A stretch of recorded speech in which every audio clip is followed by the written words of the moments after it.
Hey guys, welcome back to another video. So today we'll be talking about the cable machine and how to set it up. So why don't we get started? So when you look at this, you probably don't know the angle or the actual positioning of these things. So let's show you off which body part you want to hit.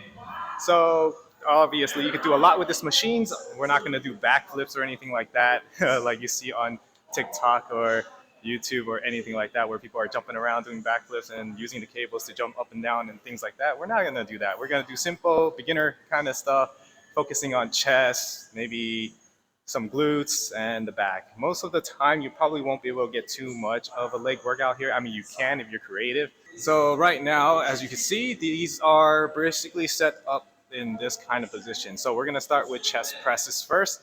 And the idea is to try to get these handles to be around your chest level. So as you can see here, that's like a little bit below, like one level below my chest right here. So that's where you want to be in order for you want to do the chest press. Okay, so there's two sides that you want to be adjusting, is this side and also another one this side. So let's see, how would you adjust it? So let's see, how would you adjust it? You want to go over here. You're pulling onto this lever, and then we're going down to the position of where, like about one level lower than our actual chest. So that will be our chest position. And now we have two sets of weights here. We're going to adjust both sides because we're using two arms to push. So again, remember, there's always an extra weight. If you just came in and then you see an extra weight here, just set it back all the way up. Just like that. Make sure it's locked. If it's not locked, it could just automatically drop down, and you don't want that, and you might hurt yourself. So try to make sure it's locked by making sure it's up like that. Okay.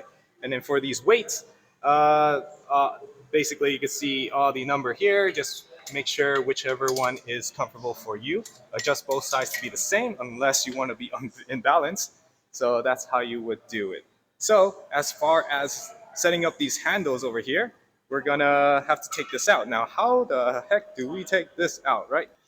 But sometimes you'll find that certain gyms, they already have handles attached to the actual metal here, and you won't be able to remove. So you will have to hop from cable machines to cable machine.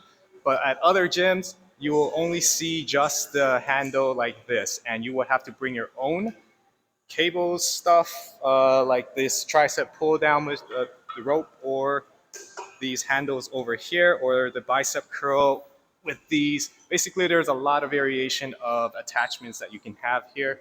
But for the sake of doing our chest press, we're gonna do just these regular handles here. Sometimes your gym will have these at the front desk. You can ask them if they do, so that you can borrow it and then you can use the thing. But if they don't, just in case, bring your own, and you will never have to worry about that. So how do we attach this thing, or how do we take off this thing and switch between the equipments, right? Let's show you up close. So as you can see, this is like a little keychain thing. As you press through this over here, it's gonna open up, and you're basically gonna slide this into this slot over here, just like you would working a keychain. So you wanna be careful. I am trying to be careful with just doing it with one hand because I did hurt myself, because this thing is pretty sharp. This thing, if you touch this right here, it's gonna like kind of poke you and you're gonna bleed.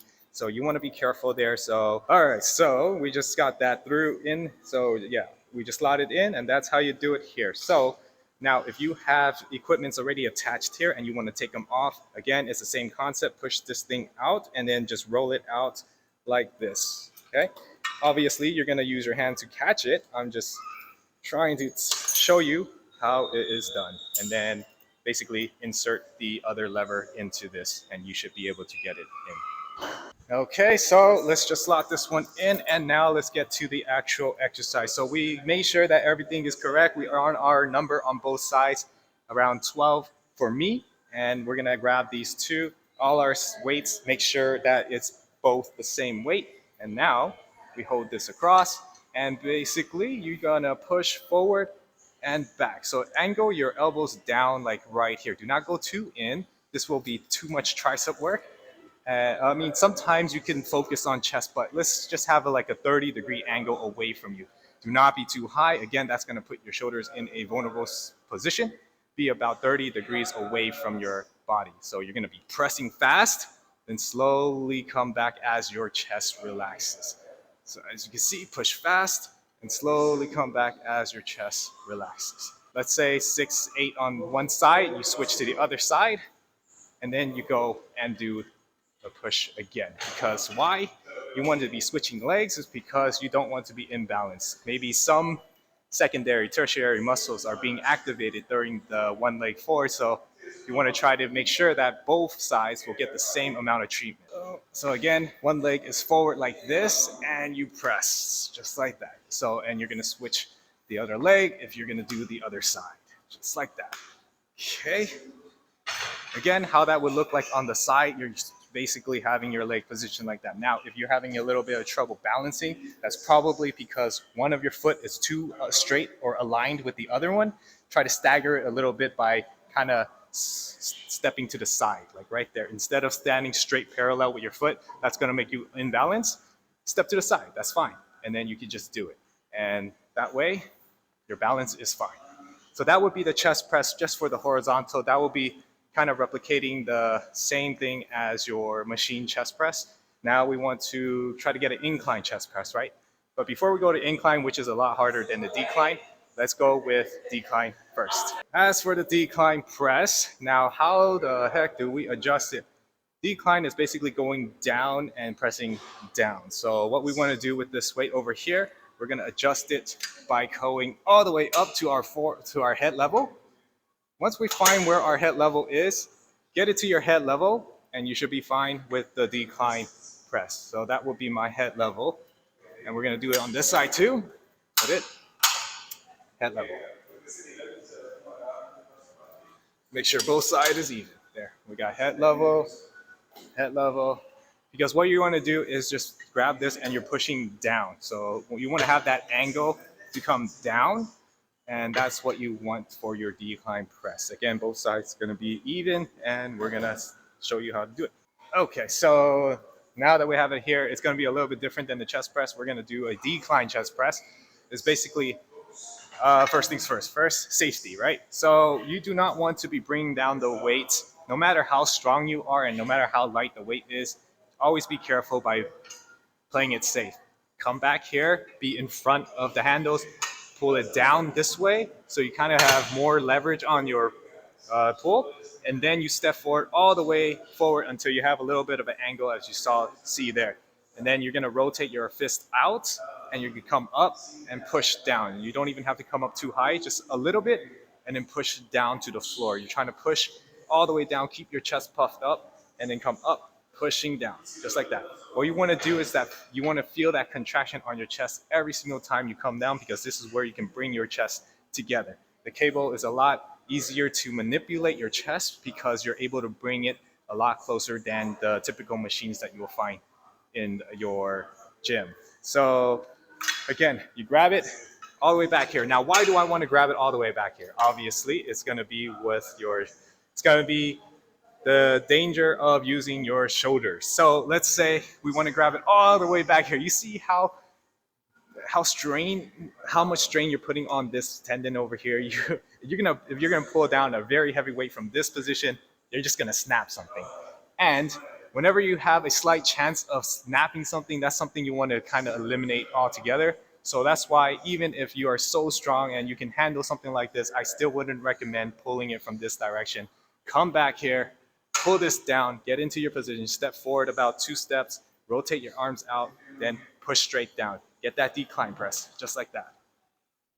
And you squeeze for a second, and then come back up slowly. Squeeze for a second, come back up slowly. You should be feeling it every single rep. If you're not feeling every single rep, you're not getting your squeezing in. You have to feel the squeeze. No matter how strong you are, you should still be able to feel the squeeze. Because I still feel it, even with the very light weight that I'm using. I can feel the contraction of my chest, and that's what you want. Because if you do not feel the contraction of the particular area you are trying to work out, you're not working it out. You're doing something else funny with it. So, okay, so that is for the decline. I think I covered everything, the safety measures and all of that. Now we go with the incline, which is going to be setting it down below. Okay, so for the incline, you want to be setting this thing down to about your ankle or shins level. My shins are around right around here. So I'm gonna look over here how I'm setting out the handle is to my shins. That's kind of where I want to be. Really doesn't matter too much because you're still gonna pull it up. But if you really want a more kind of mathematical approach or like precise location of where it should be, I guess you could just say shin level or anywhere in below your knee. So if this thing is below your knee, you should be fine. That's and you should be good for the incline press. So again, you do it on both sides. Make sure the weights are even. Usually for the incline, you are basically one plate down because normally when you do decline and chest press, they're about the same weight that you can handle. But for the incline, you'll probably need to go one plate down or two, depending on how strong you are with the incline press. Okay, so now that we have these in correct position, now what do we want to do? Gonna grab it here, and then step forward. So sometimes I would like to go a little bit into detail of maybe why you wouldn't want to put the handles all the way down. It's probably because like you don't want to bend over too much, right? Like if it's like the highest point of where the lowest point that you can get, if you know what I mean, it's basically better for you because you're able to pick up the handle without bending your lower back too much. Or let's say you're like really tired and all of a sudden you try to get down, you pull a muscle on your back. You don't want that. Obviously, good technique would be just sitting and squatting all the way down to pick it up instead of bending over. So that's another thing I wanted to talk to you about. Like when you're trying to pick up something or anything that you're trying to pick up, use your legs, you squat down, and you pick it up like this. Do not ever over arc your back like this and have your legs straight to pick anything up. You're gonna really hurt your back and you might get a herniated disc or something much worse, paralysis. Anyways, let's go back to the workout. So this is the incline press. And so we're gonna step out here. And what we're gonna do is basically, again, have the weights off the rack when you are about to do it, or any of the exercises that you do.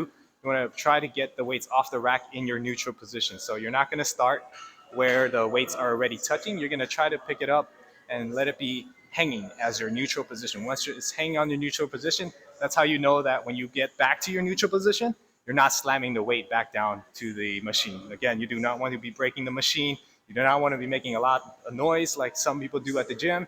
Like, I don't know why they do that, but yeah, just be gentle with it and just bring it up and down. Now, how do you do the incline chest press? So basically, remember how we did the machines for the incline? It's about the same thing, but this time your hands are rotated up and you're gonna bring it up and then slowly come down. So you bring it up, slowly come down. Now, how high do you wanna go? About eye level. And your arms are gonna be straight, okay? So some of the mistakes that people do is having their arms bent when they come up like this. So it's gonna look like this. This is not what you want when you do your incline chest press. We're not trying to curl the cable. We're trying to use our chest, this part, the upper chest, to curl it up. We're not curling with our arms, we're curling it with our chest. So this is how straight your arms want to be. Is you don't have to hyperextend it where your elbows are really straight. You can have it a little bit bent, but not too bent where you're in here. So you're kind of out here, come up, and slowly back down. So those are the 3 chest exercises that you can do with the chest with the cable machine now. So again, we did the chest press, we did the decline, and we did the incline. And then after those 3, if you want to finish it off, do some push-ups for some functional movement where sometimes, you could do a lot of heavy weights here, but you can't really do as many push-ups. That's only because your body isn't neuromuscular connected with that kind of movement. That's why you want to try to get into different angles for your chest so that it can be multi-directional, functional. So yeah, that will be all for the chest.